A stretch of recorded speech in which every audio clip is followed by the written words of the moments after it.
welcome back to Nothing Held Back.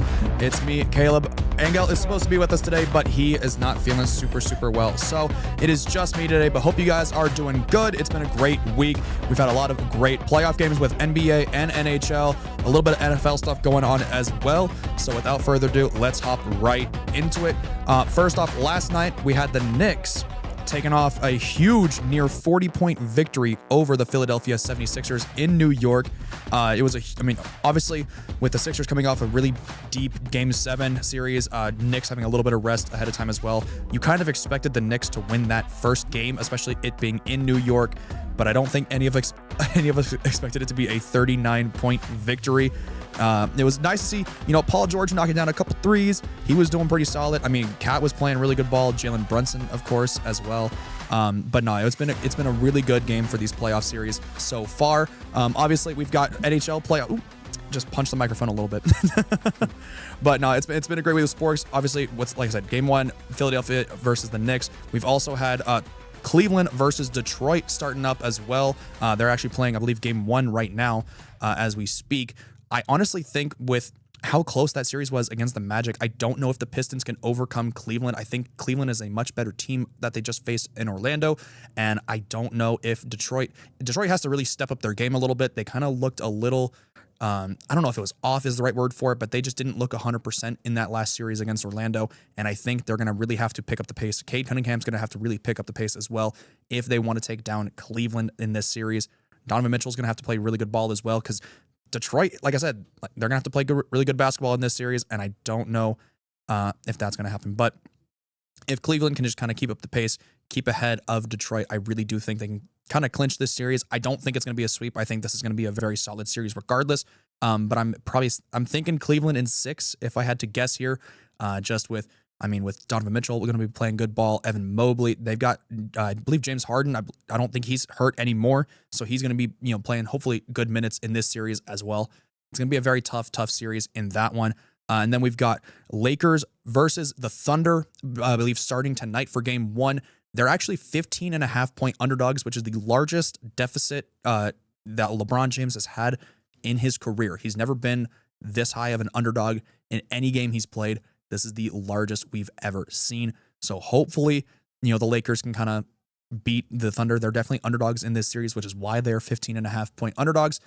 But I'm really not too sure. They got swept in the regular season by the Thunder, and I'm fully expecting not the exact same thing because I don't think they're going to get swept. I think they could probably take a game, but I'm thinking Thunder in 5, maybe Thunder in 6.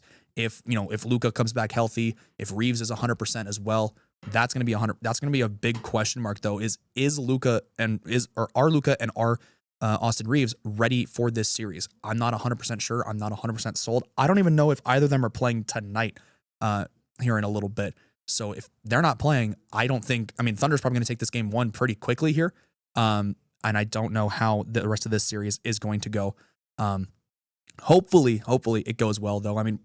Honestly, at this point, because I'm a Sacramento fan, so I have no dog in the race whatsoever. So I am just hoping for a good series. I'm just hoping for good ball. That's really the biggest thing I want out of this. I don't really care who wins at this point. It doesn't bother me whatsoever. So as long as we get good games going, it doesn't bother me at all. Although I do kind of want the Spurs to kind of go a little bit farther. The Spurs, they did narrowly lose to the Timberwolves the other night in that Game 1. But Anthony Edwards kind of started to stumble a little bit. He actually said himself that he's not super proud of how he played towards the end of that game either. But hopefully Wemby and crew can bounce back heading into Game 2 and hopefully close out the series. That's going to be big for them. Already starting off 1-0, especially I believe because they were playing in San Antonio, if I remember correctly. So getting a game at home stolen from you is never fun. It's never a good thing. You always want to start at least, taking your home court games, and already getting, that one of those taken away from you is not a good start. So hopefully Wemby can bounce back. He had a great game though. I believe I'll have to pull up his stats from the other night, but he had a great game. I believe it was one of the only times where he's had multiple. It was a really solid triple double that he had. Let me pull his let me pull it right here. Wembanyama. Yeah, he only had 11 points though, but 15 rebounds is really solid, and I think he had like 10 or 12 blocks as well. Yeah, 12 blocks as well. I mean, that's a really, really solid showing from Wemby, but he definitely needs to put a little bit more points up on the board if he wants to take this series against Minnesota, because Minnesota, even though they lost DiVincenzo and they lost someone else as well, I know Anthony Edwards has been hurt in the previous series, but he's back and playing not quite 100%, but he's playing solid ball, so we'll see how that closes out. But I'm not 100% sure how this series is going to go. I think this is probably the best series we're going to get in this round, if I'm being 100% honest. I mean, these are two juggernaut teams going head-to-head with Minnesota and San Antonio. I mean, San Antonio is definitely the much younger team here. I mean, Wembanyama is only like 23. Dylan Harper is only about 22, 23 as well. Most of Stephon Castle, I think, is only about 21, 22 years old. So they've got a lot of young talent on this roster. Them alongside the Thunder are like the two youngest rosters, I believe, left in the playoffs here. Maybe the Pistons are about the same or a little bit younger, but regardless, I do think this is probably the best series we're going to see so far. I don't know who's going to close this out. If I had to guess right now, I'd maybe say San Antonio in 7. I think this is a 7-game series. I think this is probably going to be the only 7-game series we get. Maybe I could see if Detroit, picks up the pace a little bit and plays better than they did in the previous round against Orlando, maybe that series with Cleveland goes to 7 games. But it's going to be a very, very tough showing. Honestly, I'm just hoping for good ball. Like I said, I'm just hoping for good ball at this point. I don't have a dog in the race, so we'll see how the rest of these series shakes off. But enough about the NBA. Let's head into NHL, where we actually just had the draft lottery finish up just a few minutes ago, actually, before starting tonight. And the Toronto Maple Leafs have the number 1 overall pick. Some people I've seen on Twitter are already saying that it's rigged. So we'll see how that all shakes out. I forget the number 1 prospect's name off the top of my head. But we'll see. I mean, honestly, if Toronto can kind of shake out and they get the pick that they want and it works out for them, great. But if not, I don't know how many people will be surprised. Just from Toronto doesn't usually have the greatest, at least recently, they don't have the greatest track record with star players. One of them being Mitch Marner, who they kind of ran out of town pretty quickly. Even though he was very solid for them in Toronto, and now he's here in Vegas and he's playing pretty good minutes for us now. Speaking of the Golden Knights, we ended up closing out the series against the Utah Mammoth, which is a huge dub, and we took Game 1 against Anaheim, another huge win for us. I was actually at the Game 5 versus the Mammoth double overtime thriller, winning 5-4. That was a crazy game. Honestly, it should have ended in the first overtime. I went with my mom and we're sitting in the seats and we were watching this game, and I was a little bit frustrated because it felt like we were playing so slow and allowing Utah, who's a very fast team, we were allowing Utah to kind of just do whatever they wanted in that game. It really just kind of felt like Utah was doing whatever they wanted the whole time. I already talked about Mitch Marner, but I was watching Mitch Marner trip over his own skate. I was watching him trip over the puck. I was watching Mark Stone miss passes. I was watching Jack Eichel missing and looking a little sluggish in that game. The biggest boost in that game was our goalie. I believe it was Connor Hart. He was playing really, really good for us in that game. That game could have ended a lot worse if he did not play the way he did. He was a fantastic stopgate for us in that game. So super shout out to him. You had an absolutely thrilling game. I want to give a shout out to, I'm going to mispronounce his name, Pavel Dorofeyev. He had 3 goals in that game, or 4 in that game. Had a huge game, nice little hat trick there. He honestly was the best player on the ice in that game. He was playing better than anybody on the ice in that game. But we ended up closing out in Game 5, and then closing out Game 5, winning in Utah in Game 6. Then ran over, came back home, played Anaheim last night, and won against Anaheim as well. Huge win for us, especially when it's a second round game against a division rival. We actually now, I saw this online as well, since coming into the league, into NHL, we are the league leaders in playoff wins with 67 total playoff wins. So hopefully we can extend that streak heading into the rest of the series with Anaheim. And especially now with the Oilers out of the playoffs, I forget who the rest of the teams in the western side of the playoffs are. I believe Minnesota. I think it's Minnesota and Colorado, I think, are the other 2 teams. It was Minnesota, Colorado, which that game last night was a little ridiculous. Ended up winning, I believe Colorado won 9-6 in a ridiculous shootout. And there was a lot of people I saw online saying that realistically, even though it was a very high-scoring game, it wasn't the goalie, like even though they got scored on, the goalies were not the issue in that game. It was just more of people were just throwing stuff up and it was just working. I mean, it was just a high scoring game, a high volume game at that. I'm hoping, honestly, that's going to be a really good series. I think Minnesota versus Colorado is going to be a very, very tough game. And if we're able to close out the series against Anaheim, I'm very, very nervous for whoever we have to play in that conference championship game. And I don't know if we're going to be able to make it past whoever we end up against. I feel like we probably have a better shot against Minnesota, just with how Colorado's been playing all year. But I'm not 100% sure how that's going to end up. I did see as well, the Carolina Hurricanes ended up taking game 1 over the Flyers, which was a nice little pickup for them. One of my good buddies, he's a huge New Jersey Devils fan. And when they were playing last night, he was looking at it and he wanted to see if, because there's a former Devils player that's playing for the Carolina Hurricanes now, whose name I can't remember off the top of my head. But he was hoping, for whatever reason, he was hoping that this guy did not play well. That was like his biggest thing. He did not want this guy to play well.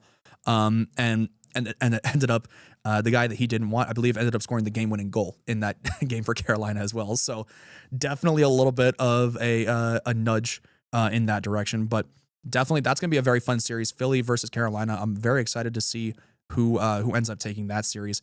Honestly, these NHL playoffs have been very, very solid. Dallas Stars getting knocked out, I think, was a little bit surprising. The Oilers getting knocked out, kind of the same.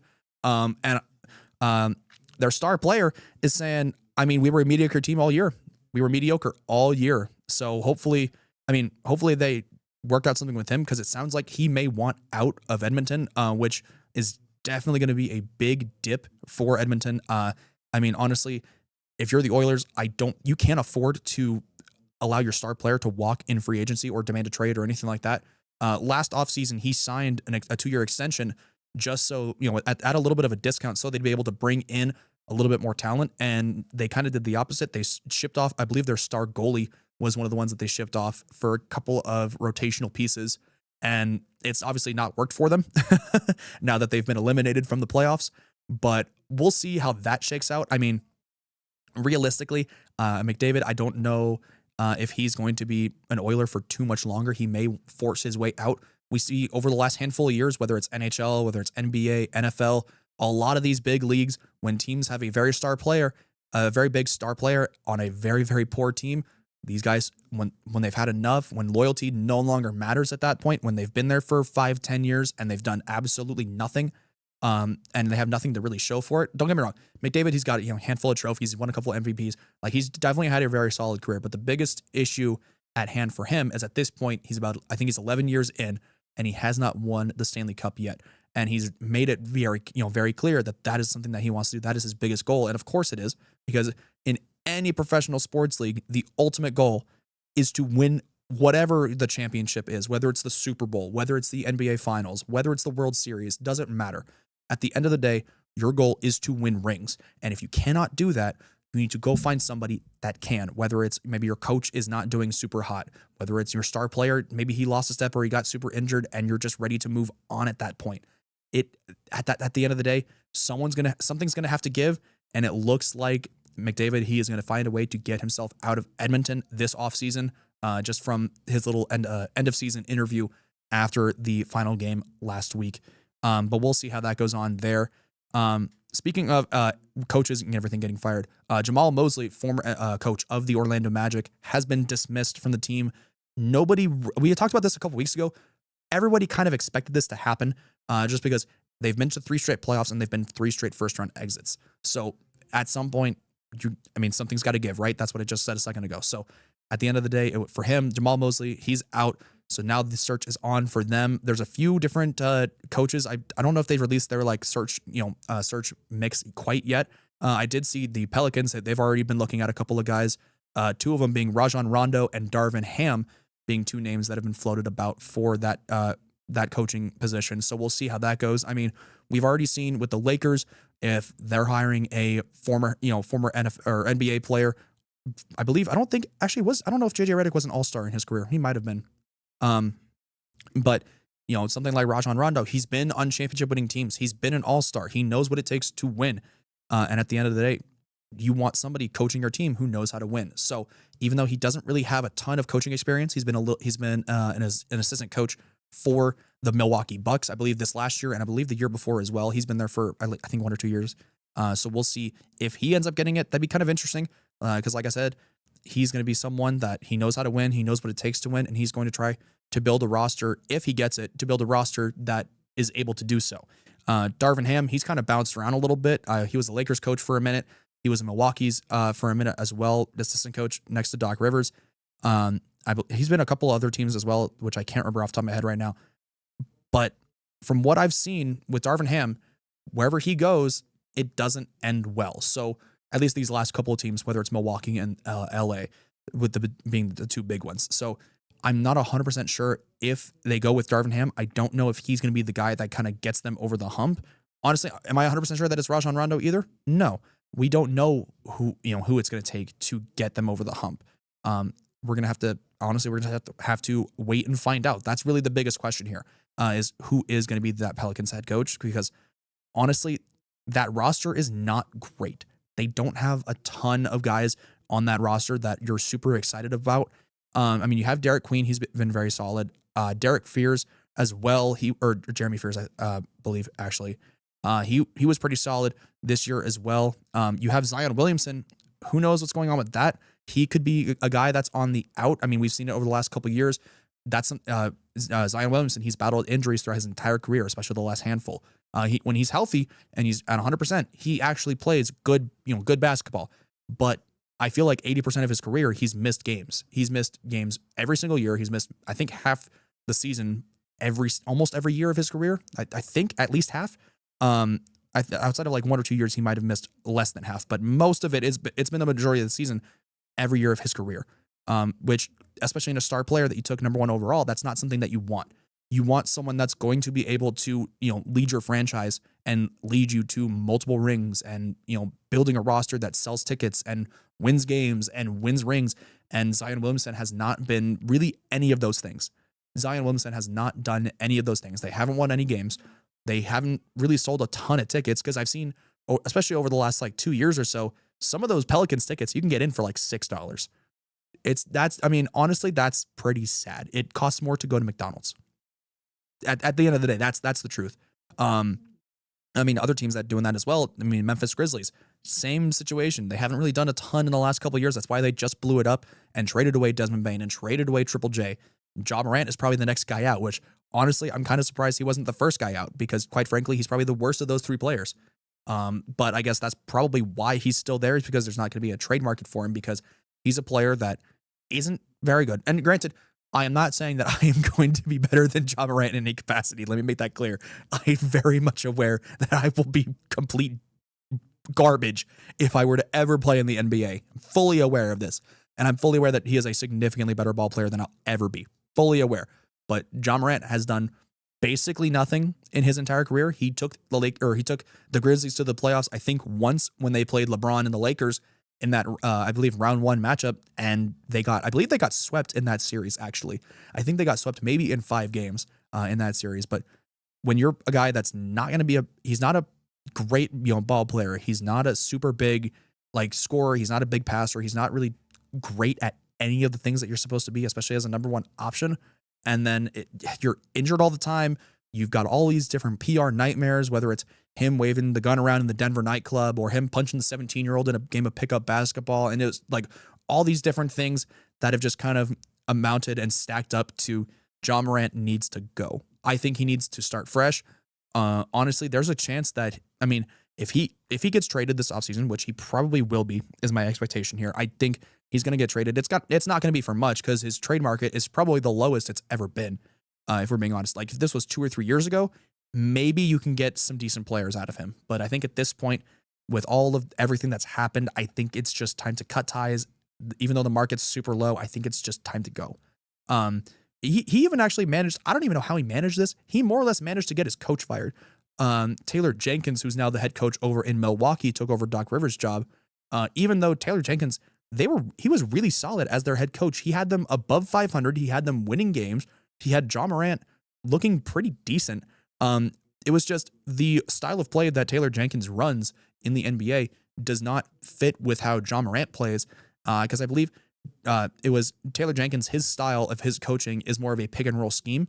And that's not how Ja Morant plays, or it was the other way around, where Ja Morant's more of a pick and roll type player. But regardless, I mean, this is a guy that's caused a lot of problems for your franchise. He's not played very well. He's not helping you win games. He's not really doing anything. Maybe it's just time to ship him off. And it's funny because when him and Zion Williamson were getting drafted, these were two guys that were touted as like franchise-altering players. These were guys that were, life-changing prospects, and they just haven't been life-changing or franchise-changing players. I mean, I guess in Ja Morant's case, he has been, but not for the better. He's kind of just made them worse, honestly, since he's been in Memphis. But hopefully, honestly, with all these drama sagas that we've seen over the years, with Ja Morant, with Zion Williamson, with other guys in like the NFL and stuff as well, where we've seen just a bunch of back and forth between the player and the team and the player and the police or whatever has been going on. Hopefully we just are able to just move past everything and just get it over with. Because I think that at the end of the day, that's kind of what we're waiting on, is just for stuff to be done and dealt with. Heading into the NFL now, we've seen Dante Fowler actually earlier this morning. He has signed a 1-year, $5 million deal with the Seahawks, reuniting with his former teammate in Tank Lawrence, DeMarcus Lawrence, over in Seattle. I mean, who I believe we're still waiting on, because I think after the Super Bowl, DeMarcus Lawrence was a guy who may or may not retire at the end of the year. So we're still kind of waiting to see what happens there. Honestly, DeMarcus Lawrence, even though you've played for two teams that I cannot stand, in the Cowboys and the Seahawks, cannot stand either of those teams. You are a phenomenal player, and if you are done and you are ready to go and ready to just walk off into the sunset and do whatever DeMarcus Lawrence wants to do, absolutely all for it. That is, you've earned your right to leave the game at this point. You've won your ring. I think the only thing you haven't done in your career, I don't think you've won a Defensive Player of the Year. I think is the only thing that's like left in terms of accolades that you probably would have wanted. But this is also a guy who played in the same era as Aaron Donald, as Myles Garrett, as now Micah Parsons heading into, I guess, that next era. These are a lot of heavy, JJ Watt as well. I didn't mention, but like these are a lot of guys that DeMarcus Lawrence played with or around, and I don't blame him for not winning a Defensive Player of the Year when you've had all these like star-studded pass rushers who have been doing it. JJ Watt winning it, I believe, a couple times. Where one year where he honestly probably should have won MVP, but neither here nor there. Hopefully we'll see what happens with DeMarcus Lawrence. But Dante Fowler, I do like the signing for the Seahawks, as much as I don't want to say it. 1 year, $5 million deal. He's, at this point in his career, this is his 12th season or his 13th season. At the end of the day, he is not going to be your premier pass rusher at this point in his career. He is a guy that is going to just, play rotational downs and kind of fill in the stopgaps where needed. And for $5 million, honestly, that's pretty decent value, especially for the Seahawks, who had a lot of guys walk in free agency, whether it's Kenneth Walker, whether it's Kobe Durant. They had a lot, or Kobe Bryant, I believe. They had a lot of guys leave in the offseason, and Tariq Woolen being one of them as well. And this is something that they needed to do. They needed to bring in some extra guys to kind of bolster their roster a little bit. Finally, they've added a little bit of extra stuff to that defense with Dante Fowler. They had a pretty decent draft as well, although I'm still not loving the Jadarian Price pick. Because yes, even though running back was a big issue for them after losing Kenneth Walker and Zach Charbonnet being, coming off of his injury, I don't know if Jadarian Price is a first-round pick running back. Taking a running back in the first round, for the most part, has been very hit or miss in the last handful of years. It's not necessarily a necessary choice to make in the last handful of years, because I think, especially in the last 5 or so years, running back has become kind of an expendable position. Don't get me wrong. You want a premier running back. You want a really solid running back, but you don't need one in order to win the Super Bowl. We've seen this a handful of times. I believe just a handful of years ago, the Chiefs, they did not have a star-studded A-plus, running back. They had Kareem Hunt in his second stint with the Chiefs, and they had Isaiah Pacheco, who was not a bad running back at the time, but he was a 7th-round pick who just kind of happened to develop into this freak show of a running back who then got hurt and became worse, and now he's in Detroit. Where honestly, a handful of years ago, going to Detroit is the same thing as going to Cleveland. 5 years ago, that's Detroit and Cleveland where careers went to die. If we're just being honest with ourselves, that's where players would go at the end of their career just to win a little money and play some football at the end of the day. That's really what it was. At the end of the day, those were like the dead spots, them and the Jets, honestly. But that's never going to change. The Jets will always be the Jets. They will never. I think at this point they're just going to be the same old Jets every year. I mean, don't get me wrong. I hope that they succeed in the sense of like I want them to win some football games because I'm kind of tired of the same teams every year just being awful. Not even just for like me watching the games, but it's for the fans of those teams, the fans of the NFL, and just the NFL as a business, as an entertainment spectacle, just altogether. Just for the fact of it's bad for the game when you have the same 3, 4, 5 teams every year picking in the top 10. Whether it's the Jets, the Dolphins, I mean, all these teams that pretty much every year they suck. They win maybe 5 games and they don't really do anything. The Raiders, honestly, being one of them. Outside of 10 years ago they had 10 wins, and then 5 years ago they had 10 wins. That's it. They've had two winning seasons in the last like 12 years or something like that, which is not great. But now with Fernando Mendoza coming into the fold for the Raiders, number 1 overall pick this April, I mean, he's already looking pretty solid in rookie minicamp, which was for them this last weekend.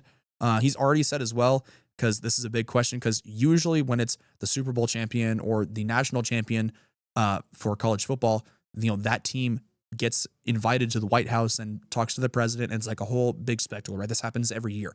And of course, Indiana, Fernando Mendoza's school, they just won the national championship, and of course they're getting invited to the White House. But Fernando Mendoza has already said that if he's not 100% sure when there's like when Indiana's invitation day is to go to the White House, but he said if it does fall on the same day as first day of OTAs for the Raiders, that he's not going to go. He's going to, he said that he's currently at the bottom of the totem pole, in the Raiders organization, which I don't think is true. I don't think you're at the bottom of the totem pole, but I respect, the responsibility in him. He's saying that, he's already at the bottom of the totem pole, and he has to prove himself that he's, that he belongs here and that he deserves to be here. And so he's like, if it falls on the same day, I'm not going to let my teammates down. I am going to be participating in practice, and I'm not missing practice. He understood, what that meant for Indiana to win the national championship. But this is something that he understands that he needs to participate in practice. At the end of the day, your time at Indiana is done, right? So, and your time as a Raider is just starting. I feel like for most players, you'd much rather be ready for your first season in the NFL than you would be participating in, honestly, just some kind of social event. That's really what this is. He's choosing football and his career over, whatever else he may do, which is absolutely what he should be doing. This is probably the best thing he could have done for himself. Honestly, I'm fully excited to see what Fernando Mendoza does this year for the Raiders. Not just because obviously we're in Vegas, right now, of course. But my family, they're all huge Raider fans. So of course, wanting to see them actually have a winning football team for once, which they have not seen in a very long time. That's going to be huge. It's also going to be great for just the NFL with the Fernando Mendoza number 1 overall pick. He's someone that they're going to want to market, and it's going to be very hard to market a guy playing well if the team sucks. Now it's very likely that Kirk Cousins is going to be the starter to start the season, but at the end of the day, it doesn't matter. At the end of the day, Fernando Mendoza is the future of the Las Vegas Raiders, at least as far as we know, because we've seen it time and time again with, these number 1 or, these high drafted quarterbacks, and they don't develop right and they just don't hit their stride and it doesn't work out. Obviously, I'm not wishing that on Fernando Mendoza. I'm hoping that he gets, the best coaching, the best development, all of that, and he has a great and long career. But we do have to be a little bit cautious when we've seen these guys that they just kind of skyrocket out of nowhere, because realistically, that's kind of what happened with Mendoza. When he was at Cal, he was a 3rd-string quarterback. And then he developed into a starter and played solid enough to where he got, the opportunity to go play at Indiana, and for Coach Kurt Cignetti. I don't know why that sentence was very hard to say. But he's someone that developed well and developed into a very solid player. But it kind of came out of nowhere. He was a very solid player his first year in Indiana, and then his second year, this last year, he kind of skyrocketed into this, star-studded quote-unquote prospect. But if we're also being honest with ourselves, if Fernando Mendoza played another year, if he had another year of eligibility and came out of the draft next year, he probably would not be the number 1 overall pick because you have guys like Arch Manning, Lenora Sellers, Dante Moore, who is going to take another year to develop and is going to potentially be better the next year than Fernando Mendoza was this last year. I mean, there's a lot of guys coming out of the draft next year that are probably going to be better quarterbacks than Mendoza, at least prospect-wise. We don't know what they're going to be developed into in terms of NFL talent. But I am 100% hoping that, Mendoza does well. I'm hoping that the Raiders, they start winning games and they start developing a winning culture there. They've got the foundation to do so. I love all of the additions that they've done this year with Mendoza, bringing in a couple of his Indiana players as well. They brought in one of his running backs from Indiana. They brought in one of his receivers as well. They've also kind of they revamped that defense as well. That was a huge issue for them last year. Their defense was awful. They had 32, 33-year-old Jamal Adams playing linebacker, even though he was a safety his entire career. They had a bunch of nobodies for the most part last year on defense, and they've completely revamped. This new defense is honestly pretty good. I think it's going to be a very solid unit. I don't think it's going to be one of the best in the NFL. I really don't. But if they're a top 12 defense, you can't really ask for much more at that point, especially in a first year under a new head coach, under a full new regime with John Spytek, with Tom Brady taking a little bit more role this year as well, him helping develop Fernando Mendoza. I'm very excited for what the Raiders have this year, and I'm hoping that they continue to develop this winning culture that they are kind of starting to fill the foundation for in Las Vegas. I thought it was also really cool when Mendoza first stepped into the building. Because Kirk Cousins, when he first signed with the Raiders, one of the first things he did was he stepped on the Raiders logo, which is like a big no-no. It's a huge thing in the Raiders organization. You do not step on the logo. And Cousins, he didn't realize that he did. It wasn't on purpose. It just kind of happened. But Mendoza, he's walking into the building and he takes like 3 steps in, and then he looks down and he realizes he's like an inch and a half from the logo, and he realizes what that means, and he backs up immediately. But I'm very excited to see what the Raiders do. Hopefully they start to pick up some steam because, like I said, I just want to see good ball at the end of the day. I just want to see good ball. So hopefully the Raiders, they pick it up a little bit here. But I've also seen with some other teams in these OTAs, there's a lot of there's these rookies very excited for. I'm very excited to see, as much as I don't want to say it, Mekhi Lemon for the Eagles. Mekhi Lemon, very touted wide receiver prospect, kind of fell a little bit farther than people thought he would. People were kind of assuming he could be the first receiver off the board, whether it was going to be him or Jordan Tyson or Carnell Tate. That was kind of like the biggest question in this draft, was which one of these receivers is going to be first and which one of these receivers is going to, where are they going to get drafted? I don't know how many people expected Carnell Tate to be the first receiver off the board, especially at pick 4 to the Titans, especially when I don't think wide receiver was their biggest need. Don't get me wrong, they definitely needed wide receiver. That was a huge issue for them last year because their best receiver was Calvin Ridley. And if Calvin Ridley is your best receiver, there's something wrong, especially at this stage in his career, after all the injuries, after all of with the gambling scandal and that whole situation a handful of years ago. I mean, honestly, like I said, I don't think Carnell Tate necessarily needed to be the selection there. I think they had more issues. Especially, I think they honestly could have drafted someone like Arvell Reese or Caleb Downs and gotten a really solid receiver in the second round, or they ended up trading up for Keldrick Falk, who, again, don't get me wrong, great player, but they could have traded up, into the end of the first round, and instead of going Carnell Tate and Keldrick Falk, they could have gone, Arvell Reese or Sonny Styles or one of those guys, and then come up and gotten someone like Denzel Boston or Casey Concepcion, who ended up going at 26, I believe, or 22 to the 24, I think, to the Browns, something around there.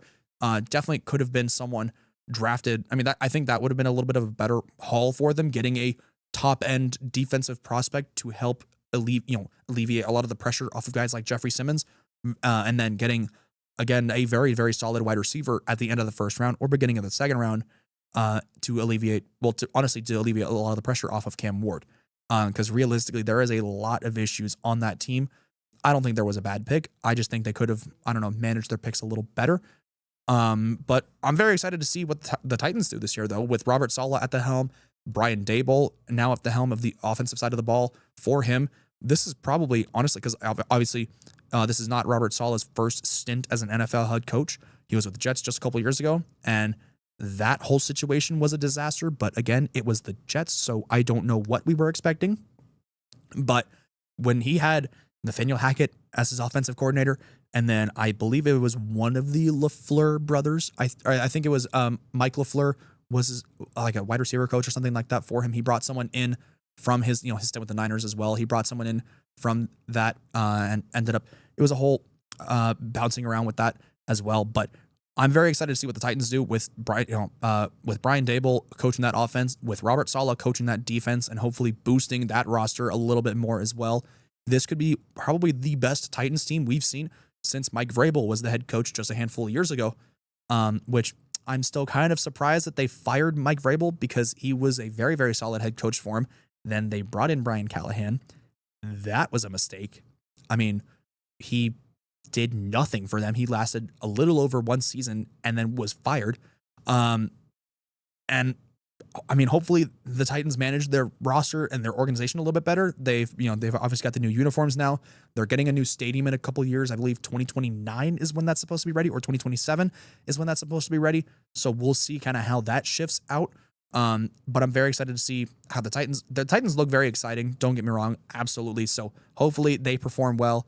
At the end of the day, that's what we all want as NFL fans. We want good ball. We want something to watch. We want something to keep us entertained, because if we have all these teams where it's the same teams every year, losing a bunch of games, not doing anything, we have a bunch of these like scandals and everything else all the time, it's just not going to become a profitable business obviously it's still a profitable business, but it's more so, it's like, it's not going to be beneficial to us if we end up having to watch, whether you're a Titans fan or a Raiders fan or a Jets fan, and you have to watch your team every year win 4 or 5 games, get a top 5 pick, and then do nothing with it. At the end of the day, that's what these teams have done over the last handful of years. Whatever team you're a fan of. But hopefully this is a new era of the NFL where these bottom feeder teams, whether it's the Jets, the Titans, the Browns, they start to pick up a little bit of steam and start winning some games just for the excitement of the NFL. Speaking of the Browns as well, there's a lot of debate right now of who's going to be the starter for training camp and for week 1 at quarterback. Right now, it looks like Deshaun Watson, surprisingly enough, is the front runner to take that QB1 spot. Or at least he's the favorite on a lot of these betting sites, whether it's any of these casino apps or Polymarket being a big one now as well. Deshaun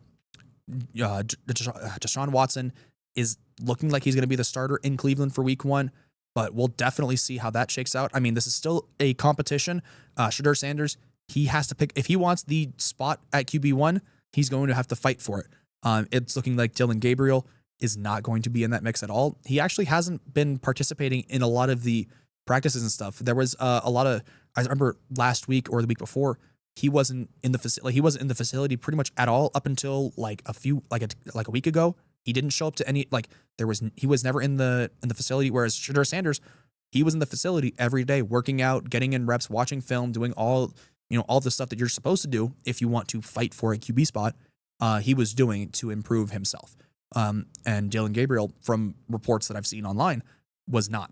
Again, if the reports are false, then that's one thing. But from what I've seen, that's been the case.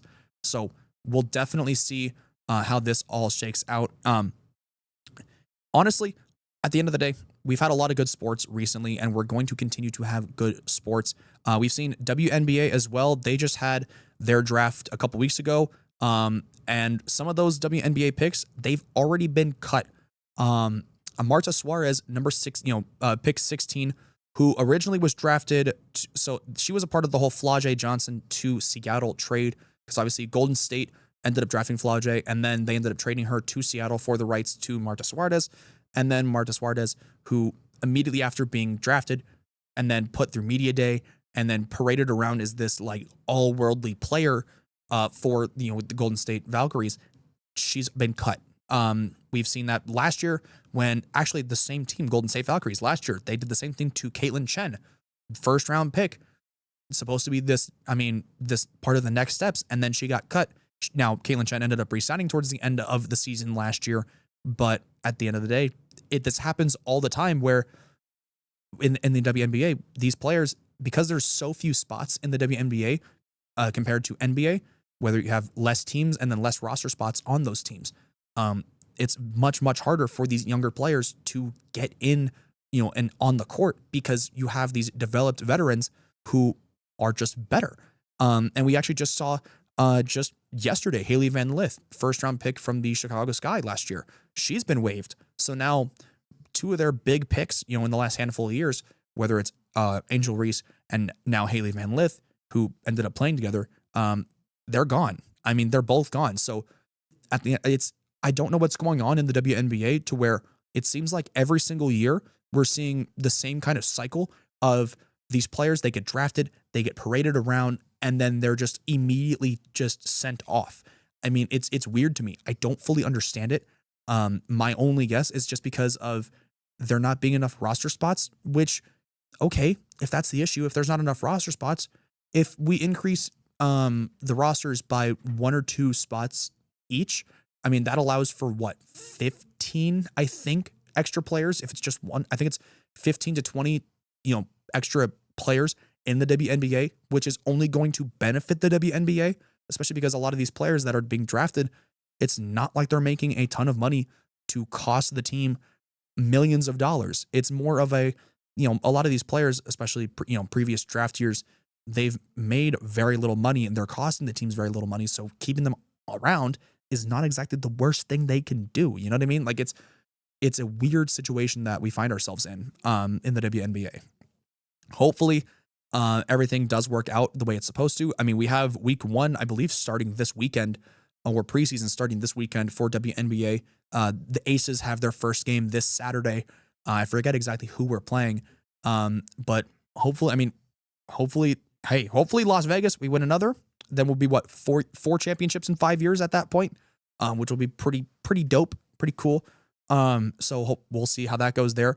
But what's also been very surprising to me, because I was actually looking at some of these tickets, you can get into a WNBA game, at least for the Aces, for as little as like $15, which seems insane to me.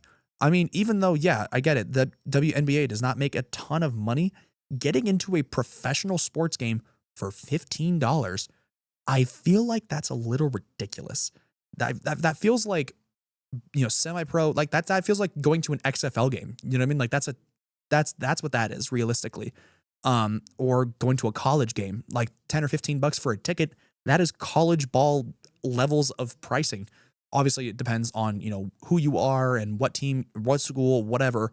But the Aces, the reigning WNBA champs, winning 3 of the last 4, having the 4-time MVP A'ja Wilson on our roster, and your tickets are $15? I feel like that is an issue. Now, I'm not saying to just, blindly increase the prices of the tickets. No, I think what needs to happen, WNBA, I mean, they've kind of started to trend in the right direction. They fixed the CBA with their players to now where they're making a little bit more money. They're expanding to where they have the Toronto Tempo and the Portland Fire now, who are going to be very exciting teams coming into this first year here. But if the WNBA does not start to pick up speed a little bit and quickly, honestly, there's a good chance, I mean, that they start to see viewership drop in the next couple of years. They're going to start losing money. And, well, I mean, they've been losing money. Because I believe now, this is something I saw a while ago, but if it's still holding true, on average, the WNBA was losing, I believe, 10 million or 10 billion every year of their existence. They were losing money just operating. They were operating at a loss for years. And the NBA was basically funneling money into the WNBA to keep them afloat because they physically could not sustain themselves. And then we did have players that were kind of upset at, not making X amount of money and blah, blah, blah, blah, blah. Obviously now that's fixed, but this was an issue for years. And then it's like, I understand they're not making as much money as the NBA or as the NFL or as some of these college football players, just because it's not as enticing of a product. It hasn't been. And that's why they're losing money. That's why these players are not making a ton of money. It's just because the product that they've been producing has not been enticing enough for consumers to basically spend money, whether it's on concessions, whether it's on tickets, whether it's on, like getting viewership on TV. There's a ton of reasons why they haven't made a ton of money. There's a ton of reasons why they've been losing money. And until they start to basically fix that, it's just going to be the same thing. Whether it doesn't matter that you've paid them now. Like the players, cool, they're a little bit happier now because they've made a little bit more money. But honestly, 5 years from now, what's going to happen is the same thing's going to happen, to where you're going to have these players that are upset that they're not making enough money and they feel like they should be making more money. And then you're just going to be cycling through the same thing. At least with some of these, other ones, they don't have to deal with that as much. But we're going to see how that shakes out with the WNBA. But one more thing I do want to talk about. I did see earlier today that the NFL and the NFL Referees Association seem to be very close on a deal to pay, to basically finish this whole saga of whether or not we're going to have actual referees in an NFL game this year, because that was a big question mark for the last several months of whether or not these NFL referees are going to be there is the big question, because they want more money. They've wanted more money for a minute. They kind of deserve it to an extent. I mean, some of these referees we've seen over the last couple of years have been garbage. That's why we've seen certain certain referees not being allowed to, ref playoff games. I think there was one crew that was supposed to be in the Super Bowl in the last couple of years that ended up not getting that opportunity because they were so bad. Like that's insane to me. You literally got told you are so bad, we cannot risk having you in the biggest game. That is an atrocity. But regardless, now the referees, they seem to be working on a deal to finish this out. Hopefully the NFL and Referees Association, they do finalize the deal soon, because the last time we had replacement refs was, I believe, the 2013-2014 season, if I remember correctly. And that was not good. That's when we had some of the worst play calling. Now, obviously, I don't remember every play that happened off the top of my head, where these were big examples, but we've seen it before where we had these replacement referees, whether it's, people that are just heading into ref school, or they're college referees that are moving up into the pro level as a result of the referee CBA, having issues. And it turns out a bad product. And if we do have another one of those situations, it's going to be a rough year as an NFL fan, where you have these referees that just frankly, if these referees where you have the replacement refs, that's just not a good enough product. They're going to cost certain teams games, which already does happen with the current referees, where we've seen it in the last couple of years, whether it's the handful of years ago, the NFC Championship game, the Saints versus the Rams, that big, no call that was blatant pass interference. That is a huge issue. I mean, obviously, it's been fixed since then. That's why we've had a couple of these, rule changes and whatever else. It ended up, that one specifically, I think people in New Orleans tried getting it sent all the way up to the Supreme Court. They tried suing the NFL. It was like a whole thing to basically replay the game from that point, which was never going to happen. The NFL was never going to do that, and the NFL is not required to do that. Now, they are required to put out a specific product, and they are required to make it reasonably priced. That's why we're seeing now the NFL being sued for basically just making it too financially basically making it too big of a financial burden to watch these NFL games. That's why we were talking about it about 2 weeks ago, where we're talking about you needed 10 different subscriptions in order to watch NFL games, where it was Peacock, YouTube TV, CBS, ESPN Plus. I mean, all of these to watch just your teams. And then even then you have all these, all these subscriptions, and you can't even watch all the games anyways, because there's some that are just blacked out. Like here in Vegas, there's times where I can't watch the Raiders on TV, or times where I can't watch my Niners play on TV because we're in some sort of region blackout for literally no reason. Just why? Like I have whatever subscription that it says I'm supposed to be able to find it on, and I cannot watch the game simply because the NFL told me so. That's at the end of the day, that's what that is.